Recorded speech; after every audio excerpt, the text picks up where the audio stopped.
You know, I'm aware of the camera sucking horribly on that front, and I'm not happy with that state of things, but I don't have the money to ultimately replace the camera, and I just wanted to acknowledge that so that the comments don't, go into, hey, your camera is a piece of shit. Like, we're aware, well, I'm aware, like the whole comment section here is aware. We all know this thing is terrible, and maybe I should have shot it on my phone because it would get a better picture quality in that case than this laptop's, which is kind of sad because this damn thing broke at some point and turned into this, and it's been wiped down and clear relatively recently, and yet it's still doing this. So it's not that there's grime and dirt on it. I have tried to clean it off and everything. But this is just, a technical malfunction on its part. But we've wasted a minute talking about it. So let's move on. I am sad right now. And I'm sad because I don't have the footprint online to say the things that need to be explained to the American public and to express what the public needs to know about the economic situation in the country and and about our economic plight and everything, our shared economic prosperity and plight with each other as Americans.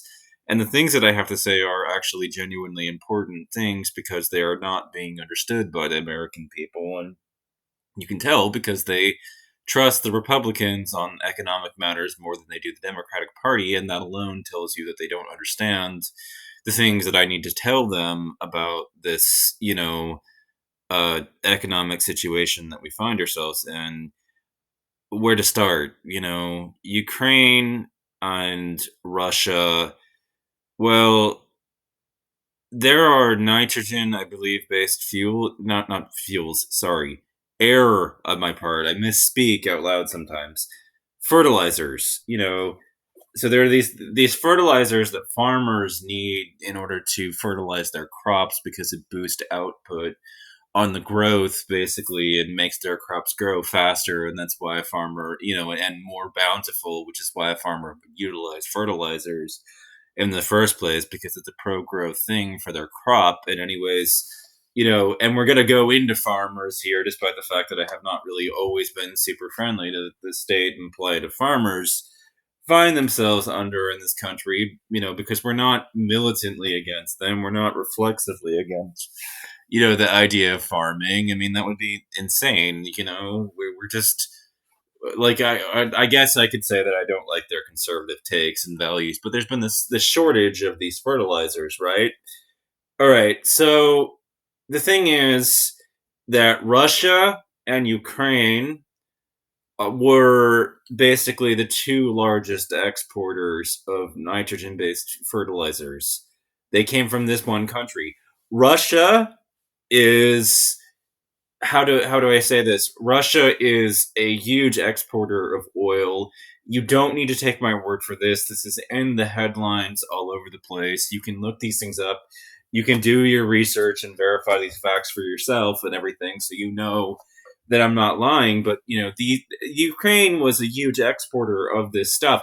Do you realize that Donald Trump's policy proposals are to basically let Putin run amok in Ukraine? And that the Republicans have been resisting arming Ukraine to a huge extent. So what that means is that, we live in a global neighborhood these days. And what I mean is that the economy, like it or not, has been globalized. And so issues that happen anywhere in the world end up impacting situations here at home because in the United States, we import a considerable amount of our resources from, overseas, including oil. One thing that doesn't get discussed is that Biden gets demonized a lot, for instance, for having supposedly spiked gas prices. And there's much that needs to be discussed about that. First of all, the US refineries that we have are set up to process heavy crude. The media and politicians almost never acknowledge this reality, but the oil that was basically coming in from Trans Canada on the Keystone XL was never intended for US markets.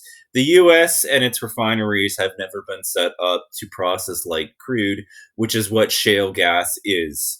So the drill baby drill phenomenon that you've seen out of the Trump administration has been, tricked a lot of people into thinking that, that oil is going to go into American hands, but it was never intended for Americans to consume. It was always intended to be exported up by the oil companies into Europe and, Australia and, you know, China and all the rest of the world, and everything is going to get our oil that's coming out of those things, and we're not going to get it. It's going to go into all these other foreign countries to build their economies up, and the US is going to suffer high gas prices despite the fact that and would have, despite the fact that the Keystone XL had been built, because not one drop of that oil would have been used at the pumps inside the United States.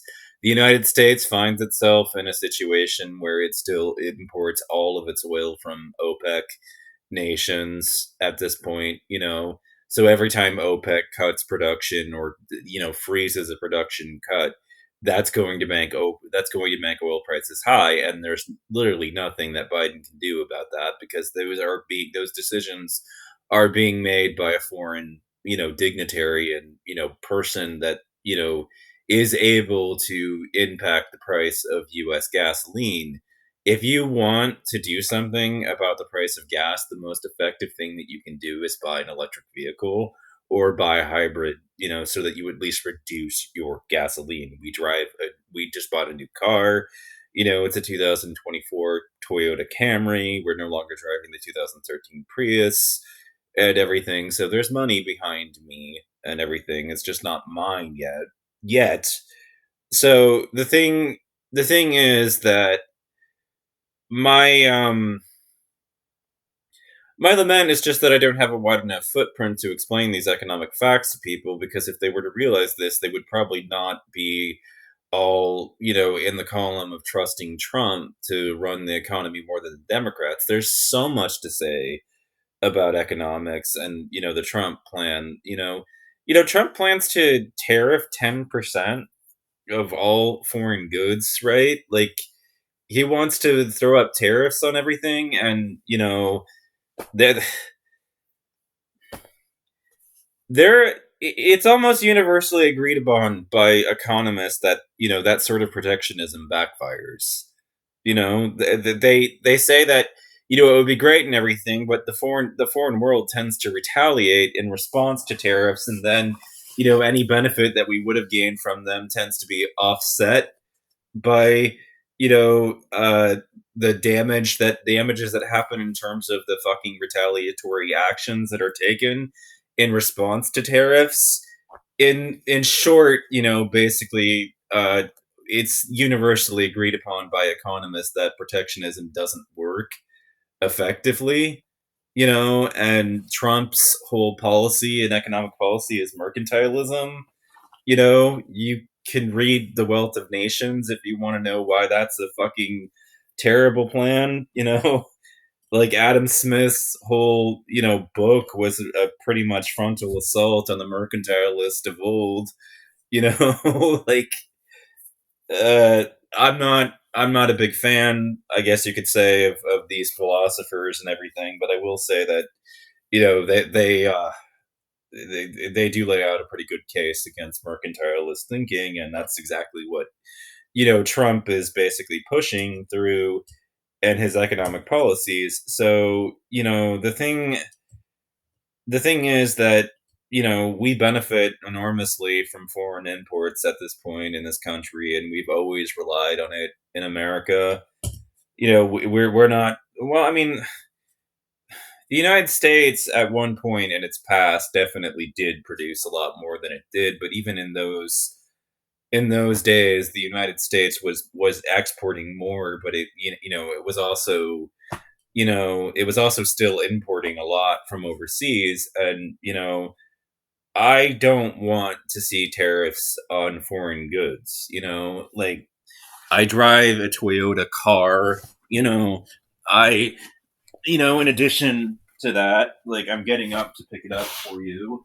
to show you these things. Although that camera is such an enormous piece of shit that you're not really going to be able to see it that well. But this is an Onco DXP X1 that came in from Japan.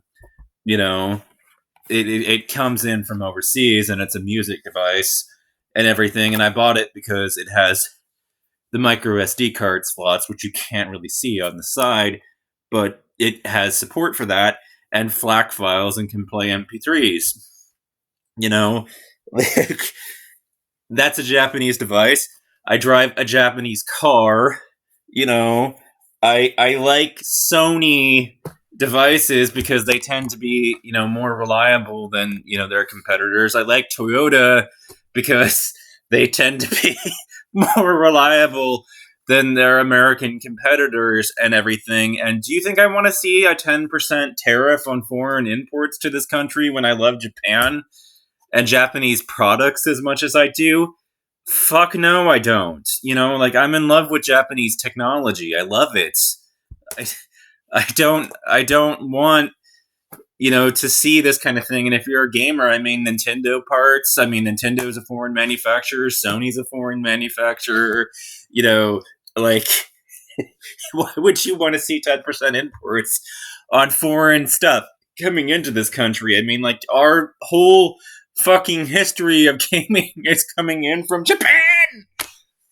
Like, so you've got plenty of reason to vote Biden against Trump, just so because for some reason he's really popular. Trump is really popular with, like, men under a certain age. But, dude, like, don't you know, like, as my fellow man to man here, that motherfucker is going to tariff all your imports into this country, which means that gamers are going to get hit with a 10% fucking import tax. It's going to be passed on to you. You're going to pay 10% more for your, video games and your video game consoles that are coming in here from Japan. Just so that's the Trump, plan and everything that's coming down the pike and everything, and that his economic agenda is. And, oh, by the way, most of our various labor is done for us by the Mexicans with their weed whackers who are managing basically the landscaping work and picking our crops in this country. And he wants to basically hit up all the undocumented immigrants and export them and deport them elsewhere, which is going to hit all of us really hard, because it was basically the immigrants that were basically undocumented that was keeping your food prices on your plate relatively cheap. But he wants to get rid of all those people. And I don't know how to, like, explain economic reality to you and everything, but Biden, like, Trump is hammering Biden for the current inflation, but what you don't know is that his whole plan will make inflation 1,000 times worse. He's not a solution to the problems that are present at this point. He wants to do a bunch of shit that will make it worse than it is currently. And there's an article that's up, at this point in the NY magazine that I will put up in the underbar of this video that will explain, how it's very strange that the president is running on inflation. The former president is running on inflation because his plan will make inflation 1,000 times worse. Donald Trump is on pace to win back the White House next year on the strength of his anti-inflation message, which is a little odd since the Republican Party's candidate's economic platform amounts to a plan for drastically increasing consumer prices. And that's the start of the article, and you should read it, because despite the fact that Trump is basically lambasting Biden for inflation, all of his economic proposals will make the problem worse. And I want you to remember that I told you this and warned you about it.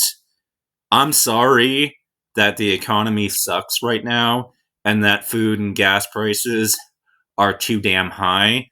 But the truth of the matter is that if you do what you want to do and you vote for Trump, they're going to get even higher.